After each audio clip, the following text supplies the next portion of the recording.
Merci, Chuck. C'est vraiment un plaisir d'être avec des amis si chers dans cet espace. Bonjour à tous, bonjour à toutes. Je suis Justine Brad, directrice du laboratoire Climat Jeunesse. C'est un labo euh, donc qui réunit des jeunes pour trouver des réponses novatrices à la crise climatique. Nous sommes aujourd'hui avec trois chefs de file incroyables qui se présenteront chacun à son tour. Chris Henderson. Bonjour, je suis Chris Henderson, directeur général donc de Indigenous Clean Energy, Lumos Energy. C'est un projet collaboratif partout au Canada. Je suis ravie d'être avec vous aujourd'hui et je travaille aussi avec l'Université de Waterloo et je travaille avec nombreux professeurs de cette université. Merci. Maintenant, Alain.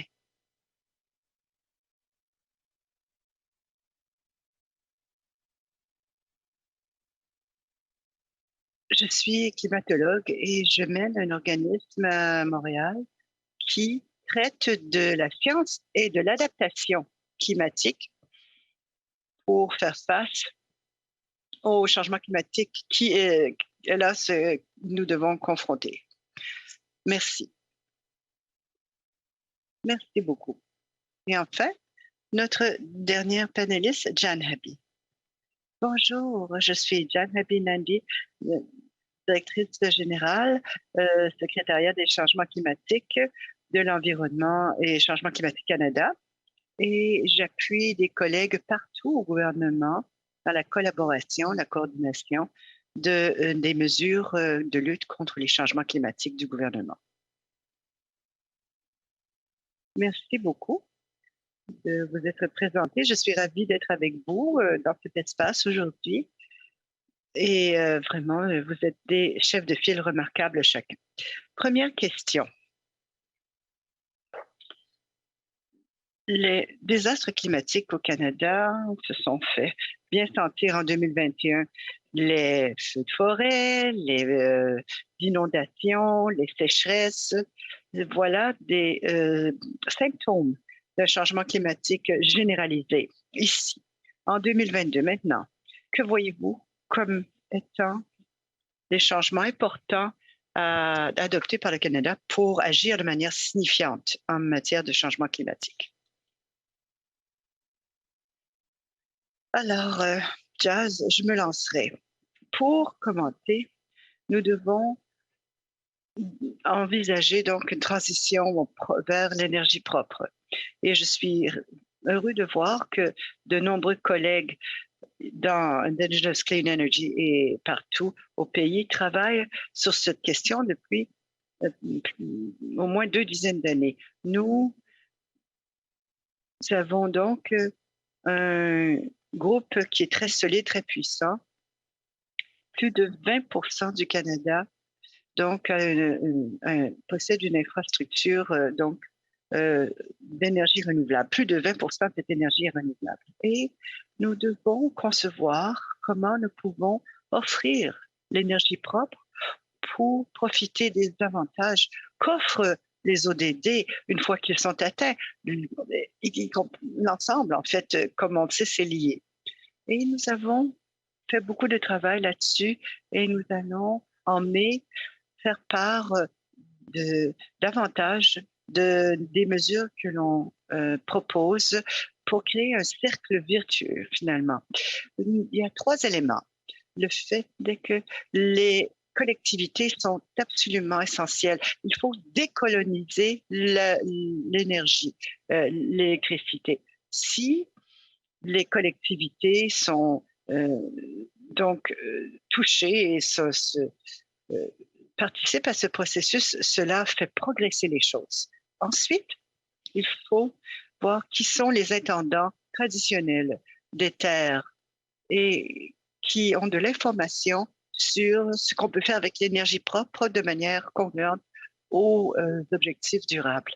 Puis, il y a un partenariat à établir entre les collectivités, les paliers de gouvernement et les services publics, les services d'énergie. Alors, merci, je m'arrête là. Merci beaucoup. Maintenant, je cède la parole à nos autres panélistes s'ils souhaitent ajouter quelque chose. Oui, j'aime beaucoup ce que Chris vient de dire. Ça illustre le fait qu'un des éléments dont nous devons tenir compte, c'est qu'il y a beaucoup de transitions modestes qui doivent avoir lieu au même moment. Et il faut donc s'écarter des changements graduels et plutôt de penser à des changements transformationnels. Et nous devons reconcevoir ce qu'on faisait auparavant de manière systématique et importante. Chacun d'entre nous a un rôle à jouer. Par exemple, dans mon organisme Uranos, qui a été vraiment, qui est axé sur les mesures d'adaptation. Et pour ce faire, nous travaillons moins à l'interne avec nos propres capacités, mais nous souhaitons créer des liens, des ponts avec toutes sortes de parties intéressées, de chercheurs, de jeunes, etc., pour révolutionner la façon dont nous faisons les recherches scientifiques, afin de pouvoir composer avec les enjeux futurs, les gaz à effet de terre, l'adaptation au changement climatique. Il s'agit donc pour nous d'établir des ponts, de co-développer des projets, ne pas simplement développer, élaborer des idées, mais on peut échanger évidemment, mais au bout du compte, nous devons agir de concert et dialoguer. Et nous devons être réalistes. Le mot collaboration, parfois, est un enjeu, car on pense différemment à ce qu'on va faire, donc, et comment on conçoit une action commune. Parfois, nous ne sommes pas toujours d'accord, il faut cohabiter dans ces cas-là pour faire progresser nos efforts. Bon point. Il est très important de mettre l'accent sur la collaboration, la co-adaptation et d'écouter donc ceux qui nous ont précédés sur ces terres également. Prochaine question.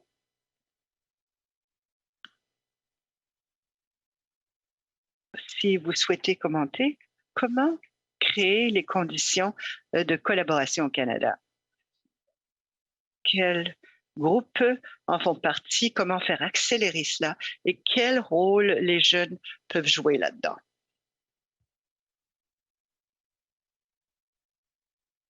Je pense que le point que vous avez soulevé concernant la jeunesse est absolument essentiel. Nous avons créé plusieurs programmes récemment qui traitent donc la participation des jeunes et qui mettent de l'avant les jeunes autochtones pour leur permettre de faire des études et passer dans le monde privé et public afin de faire de l'énergie propre une réalité et de ramener ça dans les collectivités par la suite.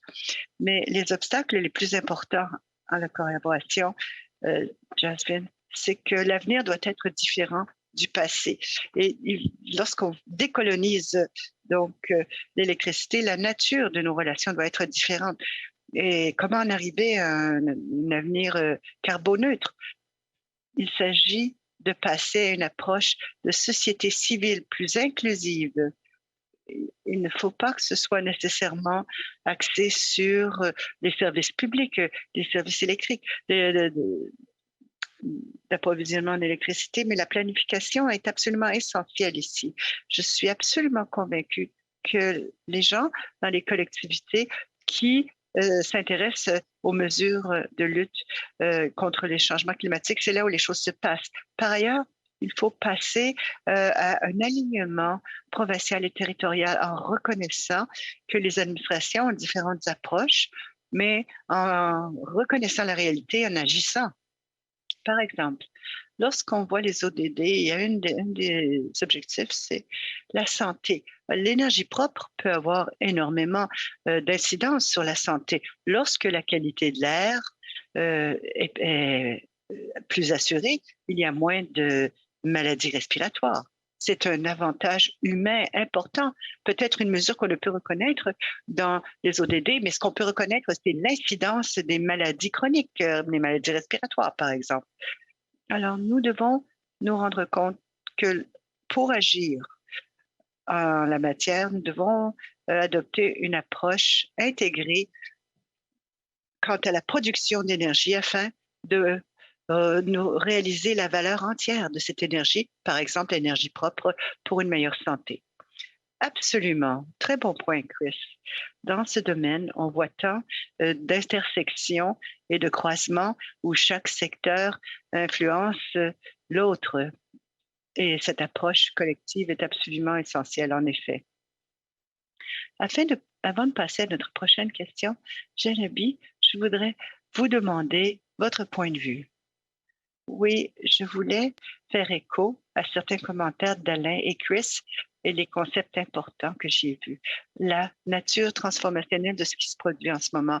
Et je crois qu'il faut remercier les collectivités scientifiques et les communautés comprend, y compris les communautés autochtones, qui ont rétabli donc notre point de vue là-dessus, notre perspective. Du point de vue du gouvernement, l'énergie propre est absolument un fondement, mais dans tous les secteurs, l'agriculture, la manufacture, le transport, il y a énormément d'occasions de transformer les choses. Et Chris a parlé du fait qu'il fallait que ce soit intégré, tout cela. L'importance de considérer dans le cadre de cette transformation l'inclusivité dans notre approche et de comprendre ce qui est bon pour l'adaptation actuelle, c'est aussi bon pour atténuer les effets des émissions de gaz à effet de serre. Et lorsqu'on commence à travailler à ce niveau-là, ça intègre tout. Et il n'y a aucun objectif de développement durable qui ne soit pas inclus dans cet effort socio-économique transformationnel. Du point de vue du gouvernement fédéral, je sais que la collaboration peut sembler ardue parfois, car le gouvernement est une entité assez vague, assez vaste, et qu'est-ce que ça fait, donc ça, et particulièrement pour les citoyens qui ne voient pas avec clarté comment les choses fonctionnent. Mais ce que je peux vous dire, c'est qu'au cours des dernières années, il y a une compréhension accrue de l'importance absolument critique d'intégrer donc les propositions de tous les secteurs de la société parce que nous devons pouvoir présenter des solutions que nous ne pouvons élaborer seuls en raison de la portée des changements nécessaires. Il y a les consultations en ligne, par exemple, les alliances avec les organismes de la société, les partenariats informels, donc les programmes dont on peut tirer profit. Il y a énormément d'occasions pour les jeunes de s'engager en ce sens. Merci, merci beaucoup. Alors, jusqu'ici, nous avons parlé de l'adaptation climatique, de la collaboration et de l'atténuation des risques. Et maintenant, j'aimerais poser cette question. Comment est-ce que l'adaptation et l'atténuation s'intègrent dans les changements que nous devons apporter? Et comment est-ce que ça se décline dans les divers secteurs de la société, donc la société civile, les gouvernements, le secteur privé, public. Eh bien, vous savez, il y a une intersection entre l'atténuation et l'adaptation. La région boréale du pays est centrale par exemple, pour la préservation climatique. C'est aussi une biomasse importante qui est représentée là. Et la séquestration du carbone peut être plus efficace, mais on peut aussi transformer le carbone en énergie propre, ce que les collectivités autochtones souhaitent faire de plus en plus, par exemple au nord de la Saskatchewan. Il y a beaucoup d'efforts. Alors, il y a une action climatique intégrée qui peut inclure l'adaptation et l'atténuation. La forêt, par exemple, qui est une base écologique, mais qui est essentielle pour la vie, donc, et pour les besoins alimentaires et médicaux, et qui nous permettent de nous écarter des autres sources énergétiques qui ne sont pas carboneutres. Bon, un élément que l'on voit, c'est l'attitude, la conscience et le changement d'attitude. Donc, il faut avoir une attitude qui nous permet de penser différemment et une conscientisation qui nous permet de dire je crois, j'y crois et je veux agir différemment. Et par la suite, il faut agir. Et un élément fertile, c'est de voir comment la forêt boréale peut être mieux utilisée pour séquestrer le carbone, protéger l'écologie, les espèces, la nature, mais aussi créer des ressources plus durables dans la transition vers la carboneutralité. Bon, puis-je faire écho à ce qu'on vient de dire? Il y a un élément clé ici. Un des changements importants que l'on doit faire, et ça commence en fait à se faire sentir. Il s'agit de penser que les changements climatiques ne sont pas entièrement technologiques. Il s'agit de l'attitude et des comportements qui doivent être différents. S'il y a une transition importante à adopter aussi rapidement que possible, c'est celle-là. Et là, l'attrait de la solution technologique la rend si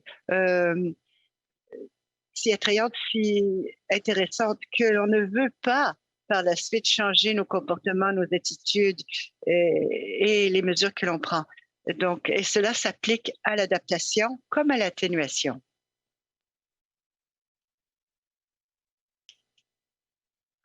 Et pour ajouter à cela, je suis tout à fait d'accord. Nous en sommes à ce point critique, ce pivot où nous devons agir différemment grâce à cette attitude différente qui affectera nos comportements.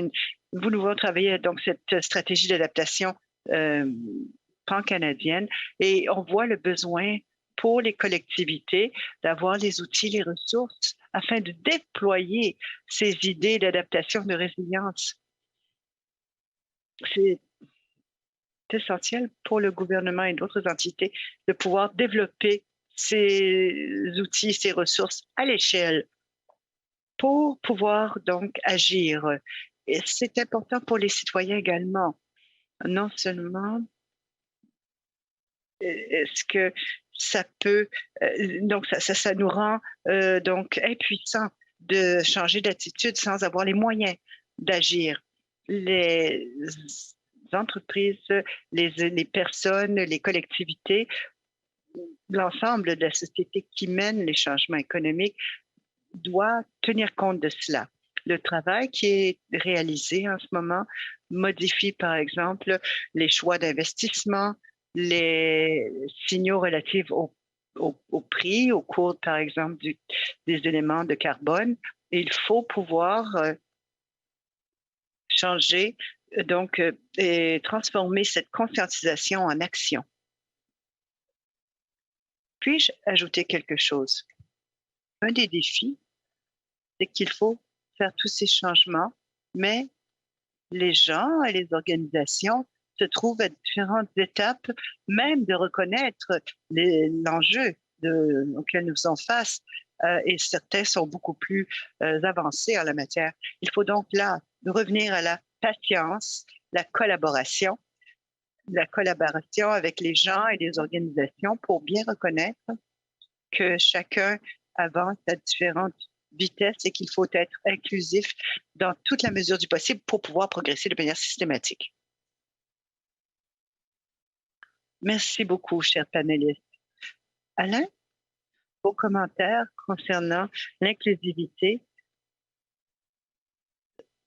sert bien dans la prochaine question.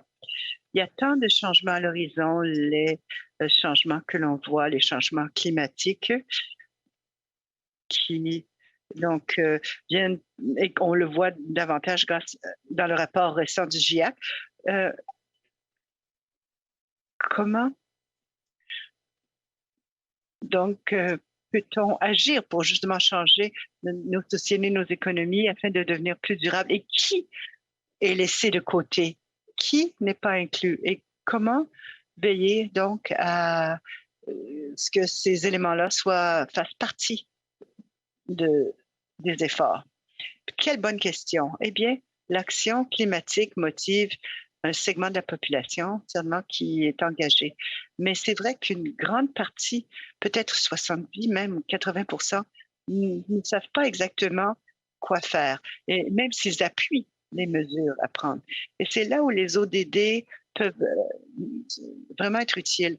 Lorsqu'on parle aux gens de la protection de l'environnement, de la promotion de la santé, la contribution du développement au développement économique.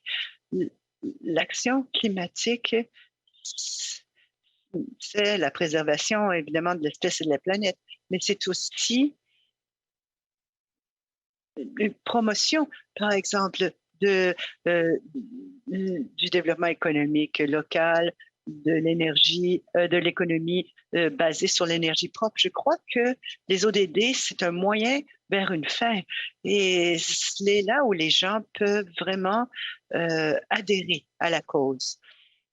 Lorsque l'on pense à l'habitat et l'écologie et à quel point ça profite à la société de manière interne avec des projets énergétiques et à l'externe pour l'ensemble de la société afin qu'il y ait davantage de motivation pour les changements politiques et les investissements. Et c'est là où, lorsqu'on dit personne n'est laissé de côté, l'action climatique nous y amène. Et cela motive davantage de gens à en faire partie lorsqu'on présente la chose comme cela. Et nous tentons d'intégrer la communauté, la culture, la conservation. Ma communauté doit être incluse, ma collectivité. Donc, ce n'est pas que moi, c'est l'ensemble de ma collectivité et de ma culture, le deuxième C. Et lorsqu'on parle de la conservation de l'environnement, de la restauration de l'environnement, c'est là où on veut aller. Et c'est ce que les ODD offrent quant aux résultats des mesures de lutte contre le changement climatique. C'est cela qui peut faire susciter la participation de la grande majorité des Canadiens. Je suis tout à fait d'accord avec ces points, mais en même temps, il y a des défis là-dedans. Et j'ai au cours des quelques jours passés, j'ai fait beaucoup d'entrevues en raison du rapport du GIEC. Vous savez, les médias sont toujours intéressés par les aspects donc terrifiants, les aspects de fin du monde des rapports. Mais c'est assez impressionnant dans le rapport les liens qui sont faits avec chacun des objectifs des ODD, et on voit les changements de la communauté scientifique qui s'écartent de la simple documentation du problème et pour aller vers une contribution aux solutions. Et le dernier rapport du GIEC montre bien qu'il y a beaucoup plus d'outils que la science peut offrir pour trouver des solutions et que la science n'est pas là seulement pour soulever les enjeux. Oui, je vais répondre à cela, Alain. Nous avons donc besoin de médias différents, mais aussi nous devons aussi nous-mêmes communiquer différemment. Dans les médias sociaux, particulièrement les jeunes personnes doivent pouvoir communiquer différemment. Nous, dans nos communautés donc autochtones, nous insistons sur les communications actives et comment l'énergie propre peut vraiment avoir un effet important sur le Canada. Et il est important d'engager la participation des jeunes et par des histoires, par des récits. Moi, j'adore les bons récits. Ça me touche, ça me donne la motivation, la force de dire oui, je vais travailler différemment, je vais faire l'effort pour en arriver à des changements. Et j'encourage tous ceux qui participent à ce forum, particulièrement les jeunes, d'être très actifs dans vos médias sociaux pour échanger et faire part de récits de changements puissants qui suscitent l'engagement des autres également. C'est très vrai, Chris. Il y a vraiment un pouvoir du récit qui fait partie, en fait, qui est une partie centrale de ce mouvement, où les gens se voient dans dans cet effort, dans ce travail vers un avenir plus durable. Oui, tout à fait. Alors, je vais intervenir un instant pour répondre à l'expression des diverses perspectives. Je trouve ça très puissant. Moi, je suis à Ottawa en ce moment et nous avons vécu des événements de fracturation sociale importante ici et ça indique des vraiment des scissions dans notre propre société et aussi l'importance de se parler, d'avoir un dialogue démocratique véritable et d'engager la participation de tous. Et lorsque l'on pense à l'action climatique vers une transformation sociétale importante, en fait, nous n'avons pas d'autres moyens d'y arriver, sauf de changer du tout au tout. Mais il y a beaucoup de moteurs qui ont apparu récemment. La réconciliation, par exemple, avec les peuples autochtones du Canada, le mouvement Black Lives Matter. Tout cela est interrelié. Et pour nous, de renouvellement de ce contrat social au Canada, donc c'est là où ça se trouve à notre avis. Et ça va exiger donc beaucoup de concertation et pas nécessairement un alignement total. Tout le monde doit pouvoir prendre sa place dans cette transformation pour tous.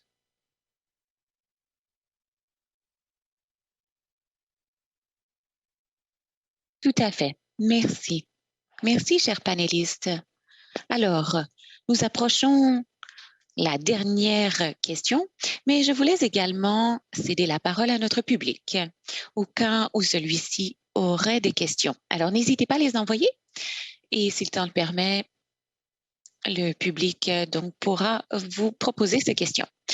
Je reviens à la question des objectifs de développement durable et le thème général de notre réunion, à savoir les ODD de 2030 des Nations Unies.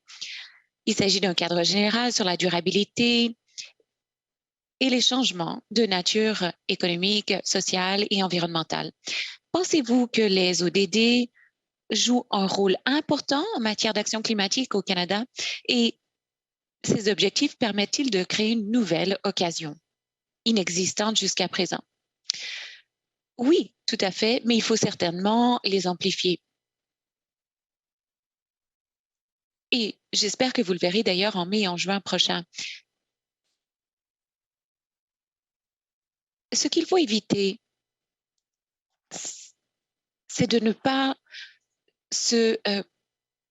s'empêtrer dans les aspects les plus techniques de ces ODD. Il faut voir les ODD comme un vecteur de changement sociétal. Les ODD sont un moyen de concevoir des sociétés, de concevoir la production énergétique avec la participation autochtone et la participation locale pour faire en sorte qu'on atteigne des objectifs globaux. Si on se concentre sur les ODD en soi, c'est le nerf de la guerre. Si vous regardez les ODD, on parle de bonne santé. Qui sera contre la bonne santé? C'est la raison pour laquelle on peut avoir le soutien de la société. Donc, en se concentrant sur l'aspect de la bonne santé, la structure de l'ODD nous permet de veiller à ce que l'on produise des biens et des denrées moins dommageables pour l'environnement, ce qui mène à une meilleure santé. Donc, à mon avis, l'ODD est un excellent mécanisme, mais il faut veiller à ne pas s'en servir de sorte que les gens pensent qu'il s'agisse d'une structure extérieure, d'une structure, par exemple, onusienne. Non, il faut expliquer à la société que nous voulons tous protéger l'environnement, nous voulons tous avoir une bonne santé, nous voulons tous un développement économique. La question est de savoir comment peut-on se servir des ODD comme outil dans les domaines qui nous intéressent. On dit que l'énergie propre est un des meilleurs moyens d'assurer la réconciliation. Eh bien, nous pourrions avoir un plus grand impact si les ODD nous permettent de concevoir un programme qui puisse nous permettre d'en dégager les avantages pour toute la société. Si vous permettez, je suis tout à fait d'accord avec ce qui a été dit. Nous travaillons régulièrement avec des gens qui travaillent sur le terrain, avec des urbanistes, des ingénieurs d'Hydro-Québec, enfin des gens sorte d'horizon qui s'intéressent au changement climatique. Et ils ne savent sans doute même pas ce que sont les ODD. Et cela convient parfaitement car il y a tant de questions urgentes qu'on n'a pas le temps de se pencher sur ces plus grandes questions. Cela dit, si nous pouvions avoir une approche plus systématique, enfin c'est ce dont nous faisons la promotion au sein de notre organisme, pour établir un lien entre l'utilisateur et la science, pour créer un projet qui réponde à un besoin particulier, cela permet de former des gens, des étudiants, qui sont ensuite embauchés par les organisations et les entreprises qui ont un impact sur l'atteinte des ODD, c'est-à-dire que graduellement, on établit un lien entre les organisations sur le terrain qui s'occupent de toutes sortes de choses et les ODD. Donc, il faut se servir de mots différents. Je suis tout à fait d'accord avec l'histoire de la narration, cela en fait partie. Il faut avoir un bon récit à raconter. Et si vous lisez le rapport produit récemment par le groupe d'experts en changement climatique, il y a un lien très direct entre les événements climatiques que nous observons aujourd'hui et les objectifs de développement durable des Nations unies.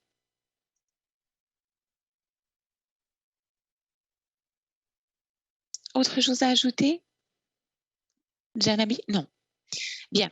Alors, nous avons une observation de la part d'un membre de notre public qui se rattache aux objectifs de développement durable. Comment pouvons-nous... Mes excuses, j'ai du mal à lire la question. Comment veiller à avoir des conversations plus accessibles sur les objectifs de développement durable? Je pense qu'il s'agit ici des gens ordinaires qui n'ont peut-être jamais entendu parler des ODD. Comment faire des ODD quelque chose de plus accessible? Il faut que ce soit concret.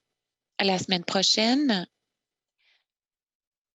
une communauté autochtone de Bella Bella en Colombie-Britannique organise une journée de célébration de l'énergie propre. Il a fallu quelques années pour préparer cette journée. On a expliqué comment tous les domiciles s'étaient adonnés au vert, à l'énergie verte, en remplaçant les chauffages au mazout avec un chauffage plus vert. Et à présent, on raconte dans des vidéos qui sont diffusées sur YouTube que des enfants ont pu se défaire de leurs médicaments contre l'asthme grâce à ces modifications. On connaît tous quelqu'un qui se sert d'une pompe parce qu'il est asthmatique. Si on sait qu'avec de nouvelles technologies de chauffage, par exemple, qui nous permettent d'avoir un meilleur air à l'intérieur de nos domiciles, peut-être qu'on pourra réduire la prévalence de l'asthme et du cancer. C'est ainsi qu'on rend les ODD plus concrets, c'est-à-dire que les gens doivent pouvoir s'y rattacher en se disant oui, en fait, ça me concerne. Je connais quelqu'un dans mon cercle qui souffre d'asthme ou de cancer, par exemple. C'est intéressant car quand on parle d'adaptation au changement climatique dans nos projets, souvent, lorsqu'on communique avec les ministères, les municipalités, même les centres de ski, on leur pose la question, qui est responsable de l'adaptation au changement climatique? Et la majorité des ministères disent, ah, c'est le ministère de l'Environnement. On vous aiguille ailleurs. Mais lorsque vous changez la formulation, que vous dites, qui s'intéresse à l'impact de la météo sur les ressources en eau, sur les arbres, les végétaux, les gens disent, mais ça m'intéresse moi. Alors, il est très important de se mettre vraiment dans la peau des gens avec qui on discute pour établir un contact et tisser ces liens. Et évidemment, il faut faire davantage de ce côté. J'aimerais poser une question, tandis qu'on conclut, à la fois pour Janhabi et pour vous-même, Jasmine. Je pense que l'action climatique, les redevances imposées par le gouvernement fédéral ont porté fruit, mais qu'est-ce qui vous emballe, vous, Jasmine, tandis que vous pensez à ce qu'envisage de faire le gouvernement fédéral par l'entremise de son ministère de l'Environnement et des Changements climatiques? J'aimerais que vous nous disiez ce que vous aimeriez que notre société change. Pour des gens comme moi, Alain, Janhabi, qu'est-ce qu'on doit faire pour laisser une planète plus propre aux jeunes? Merci, Chris. Alors, quelques éléments. D'abord, comment nous faisons les choses? Je suis vraiment emballée par les changements sur le plan du quotidien. Alors, je rejoins ce que disait Alain. Nous savons à présent que l'action climatique, l'adaptation au climat ne concerne pas le ministère de l'Environnement et des Changements climatiques, mais même si ça se trouve dans le titre, cela transcende le cadre d'un ministère et ça n'est pas facile pour une bureaucratie de le faire. C'est-à-dire changer les structures actuelles, la pensée très linéaire, décloisonner les fonctions, non seulement avec la société civile, les universités, mais également entre nous au sein du gouvernement. Alors, peut-être que les bureaucrates ne sont pas toujours vus d'un bon œil, mais moi, je constate tout de même beaucoup d'énergie au sein de au sein du gouvernement, mais aussi, je pense que nous comprenons à présent qu'il faut transcender nos rôles conventionnels et qu'il faut vraiment internaliser le besoin de comprendre les impacts disproportionnés, surtout l'impact actuel des changements climatiques auprès de certaines communautés, certaines personnes, de veiller à ce que ces personnes aient voix au chapitre. Je pense qu'il faut reconnaître que certaines des communautés qu'on juge vulnérables sont sans doute celles qui ont été les plus résilientes et que ce sont ces personnes et ces communautés qui peuvent nous enseigner comment faire les choses différemment et mieux. Ainsi, je pense que changer notre façon de fonctionner, c'est essentiel, mais c'est inspirant aussi, car cela me permet d'être optimiste par rapport à la résolution de problèmes à l'avenir. L'autre chose qui m'emballe, c'est de voir que même au cours des 2 dernières années, je constate que des acteurs économiques importants, qu'il s'agisse d'établissements financiers ou industriels, commencent à comprendre la nature impérieuse d'une modification de leur fonctionnement. À présent, ces organismes veulent travailler avec les gouvernements pour encourager le changement, inciter le changement et certainement peut-être aussi punir les mauvais acteurs. Cela change notre façon de fonctionner. En plus des changements technologiques, je pense que nous avons de quoi nous réjouir. Nous allons investir énormément dans ce domaine. Je pense que l'investissement du gouvernement, s'il peut s'y adjoindre l'investissement du secteur privé, nous pourrons faire les changements technologiques nécessaires pour mettre à l'échelle ces changements.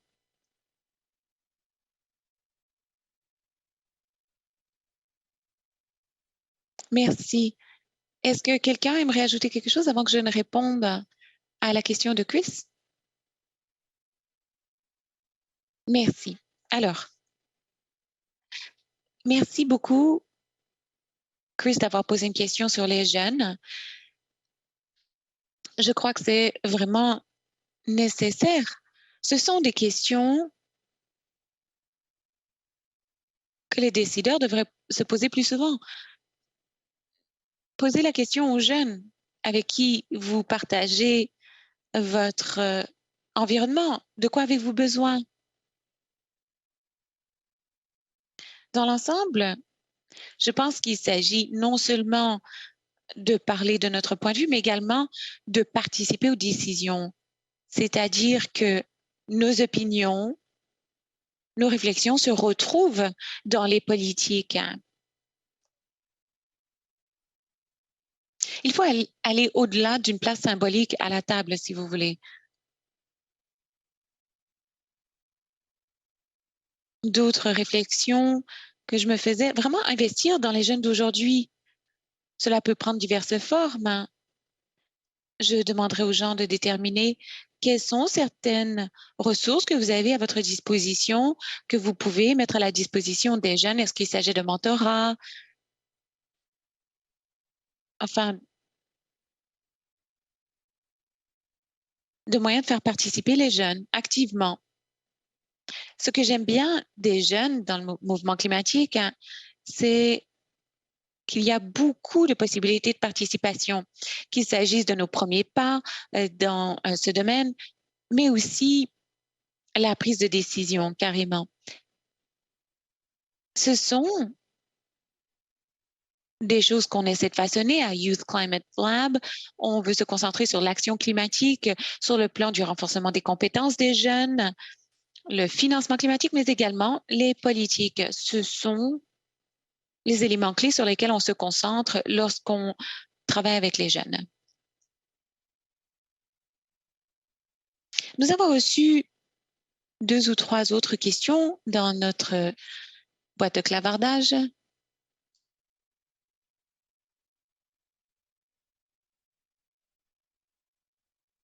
Si vous permettez, Yasmine, je pense que les 3 questions qui ont été posées concernent la transformation. Comment se produit-elle?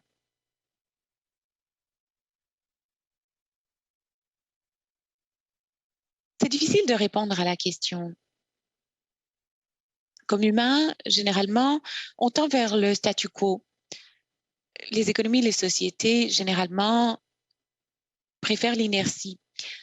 C'est la raison pour laquelle on doit se mettre au défi. Il s'agit de changer son état d'esprit. On a tous vécu un changement. On a changé notre régime alimentaire, notre régime d'exercice. Alors, c'est ce qu'on doit déterminer ici. Il s'agit de transformer notre façon de penser pour ensuite influer sur nos approches. Je me rappelle d'un humoriste qui disait « Je suis un homme, je peux changer, je le ferai s'il le faut ». Alors, c'est précisément ce que représente le changement pour l'humain moyen. On n'a plus le choix, il faut changer.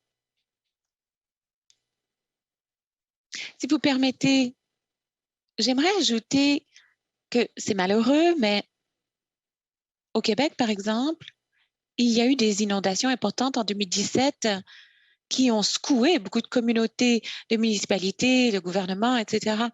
Et règle générale, il y aurait un choc initial, puis on renouerait avec le quotidien. Mais on a eu de nouvelles inondations en 2019. Alors, les gens commençaient à se dire, bon, ça devient sérieux, il faudra faire quelque chose. Le problème, c'est que, bon, on sait, il ne faut jamais gaspiller une bonne crise. Malheureusement, il faut miser sur ces événements pour rappeler aux gens qu'il s'agit d'un état d'urgence.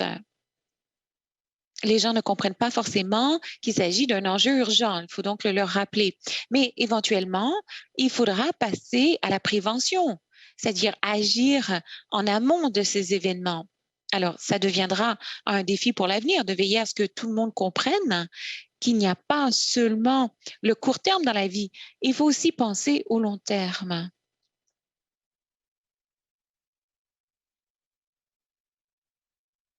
Merci. Janabi, quelque chose à ajouter? On a reçu une autre question que je pourrais lire par la suite.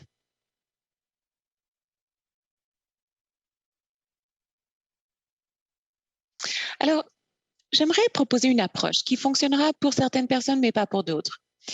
je vois certaines questions, c'est-à-dire comment faire quelque chose pour contribuer aux ODD, comment veiller à transformer nos activités commerciales ou nos systèmes électriques ou de production énergétique. On parle de transformation depuis 1 heure et cela peut être un peu difficile à appréhender sur le plan personnel et professionnel. Ça devient un peu trop imposant. Alors, j'ai l'impression qu'un ouvrage de Chris pourra éventuellement éclairer ma lanterne, mais avant que je ne puisse le lire, je pense qu'il faut se donner des principes, des cadres qui vous permettent de vous rattacher à des objectifs personnels ou professionnels pour votre entreprise. Et au fil du temps, on peut faire un retour sur ce qu'on a réalisé pour déterminer si on a fait des progrès. Est-ce que je m'attends à ce que toutes les petites et moyennes entreprises qui ont été touchées par la pandémie comprennent à présent intégralement comment gérer leurs risques climatiques, les événements inattendus, comment limiter les émissions et comment veiller en même temps à servir les communautés les plus marginalisées? Bon, c'est beaucoup pour un propriétaire d'entreprise. Alors, je pense qu'il faut circonscrire ces objectifs personnels et professionnels. Éventuellement, je pense que les gouvernements, les sociétés pourront vous offrir des outils, des ressources qui sont en cours de développement pour vous y aider. Mais je pense qu'il faut essayer de voir la chose sous l'angle de bouchée digeste.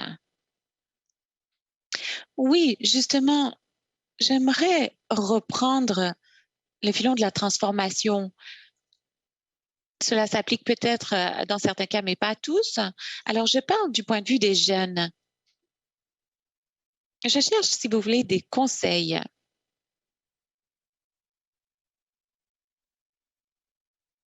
Je me dis souvent qu'il faut réfléchir à sa communauté. Communauté, cela peut signifier peut-être votre ville, cela peut signifier votre famille, ça peut être plus vaste, ça pourrait être le pays même. Je pense qu'il s'agit de comprendre les besoins de sa communauté.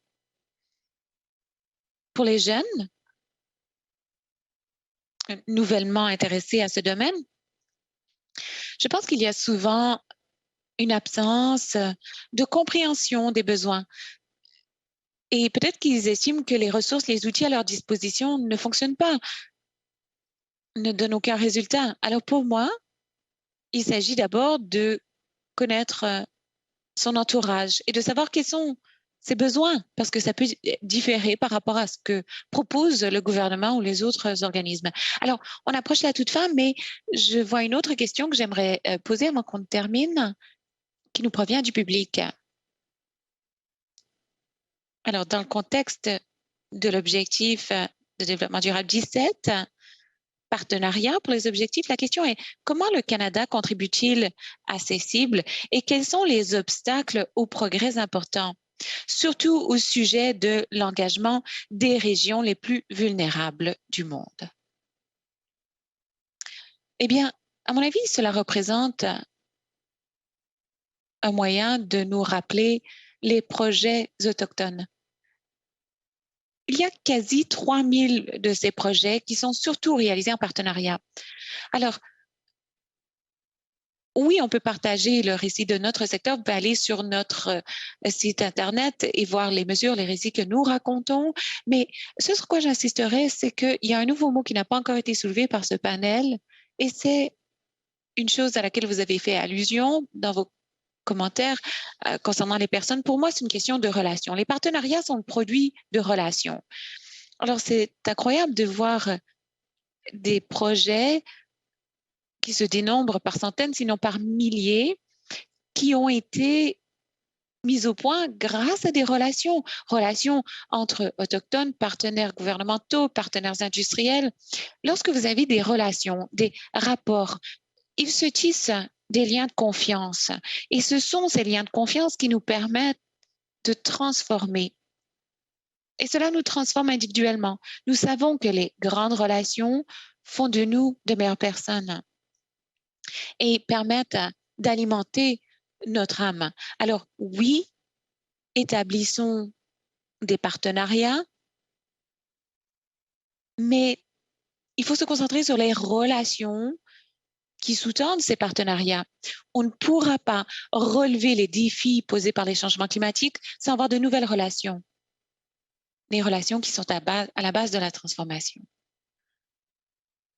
Si vous me permettez, et d'ailleurs, je vais revenir à ce que disait Janabi. Elle a dit quelque chose qui m'est apparu très important. Il ne s'agit pas tellement de se concentrer sur ce que l'on fait, mais plutôt comment on le fait. Et à mon avis, c'est ici que les partenariats deviennent nécessaires à la création de changements, mais aussi de changements qui ne seront pas exclusifs. Vous voyez, chaque fois qu'il y a un changement, il y a toujours un risque que certaines personnes deviennent les parents pauvres du système. Alors, je pense que le comment sera essentiel. Donc, il faudra être le plus inclusif possible. Il faudra intéresser des gens qui n'ont pas tellement participé aux problèmes actuels d'ailleurs à leur création, mais qui doivent participer à la solution. Donc, le comment est très important.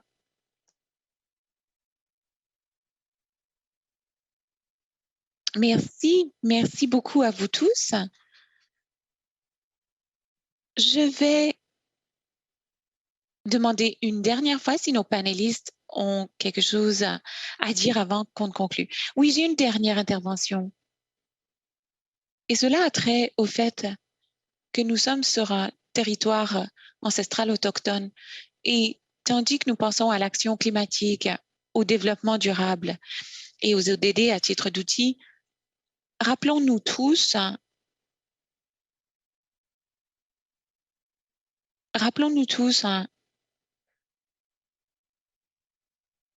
que c'est la vérité, mais c'est aussi le fondement de l'avenir. Reconnaître les territoires ancestraux, reconnaître le rôle des populations autochtones en matière d'action climatique et d'énergie propre, ce sera la vérité qu'il faudra transformer en réalité. Oui, c'est formidable. Alors, je m'arrête un petit instant au cas où Alain ou Janabi auraient quelque chose à ajouter. J'aimerais, si vous me permettez, de parler de quelques consultations du côté fédéral. Une sur la stratégie nationale d'adaptation et l'autre sur la stratégie gouvernementale au sujet des objectifs de développement durable du gouvernement fédéral.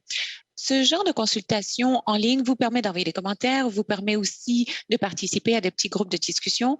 Vous n'avez peut-être pas l'impression que cela vous permet de tisser des liens.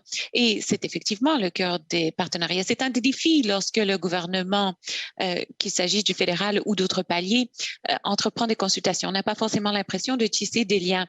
Mais j'aimerais dire, à titre de bureaucrate qui travaille dans les coulisses, ça compte. Sachez que les commentaires sont partagés et lus. Et chaque occasion de savoir ce que pensent les Canadiens et Canadiennes, cela compte à la fois pour les personnes qui assimilent l'information, mais aussi pour ceux qui dessinent les politiques de l'avenir. Alors, je vous encourage vivement à participer aux consultations. Ne soyez pas déçus du format des consultations, car ces consultations peuvent avoir un impact sur les gouvernements. Alors, si vous permettez un petit mot de ma part, j'ai presque oublié de le dire et je m'en serais voulu. Je suis, entre autres, parrainée par Environnement et Changement climatique Canada pour la conférence internationale sur l'adaptation au changement climatique. Ce sera en partie virtuel et en partie sur place à Montréal. L'idée étant que l'on veut réduire les gaz à effet de serre plutôt que de rajouter au problème. Alors, ce sera une excellente occasion de présenter ce que fait le Canada pour faire évoluer notre adaptation au changement climatique et comment on le fait. Donc, je vous invite à tous à participer à cette conférence. Formidable. Merci. Alain, Janepi, Chris, merci d'avoir pris part à ce panel. Vos réflexions et vos réponses ou questions m'ont beaucoup touchée. Je suis certaine que c'est la même chose pour tout le monde dans notre public. Alors, à présent, je cède la parole à Chouk afin qu'il puisse conclure la séance et qu'on passe au prochain élément de la conférence. Merci à tous et à toutes.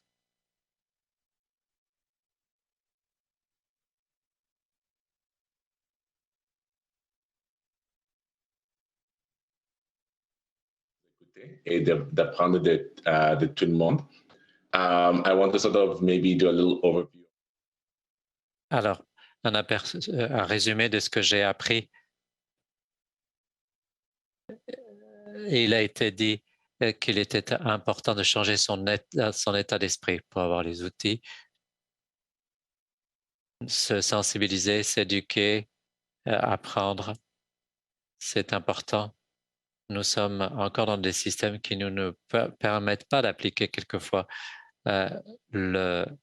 l'apprentissage que nous avons appris.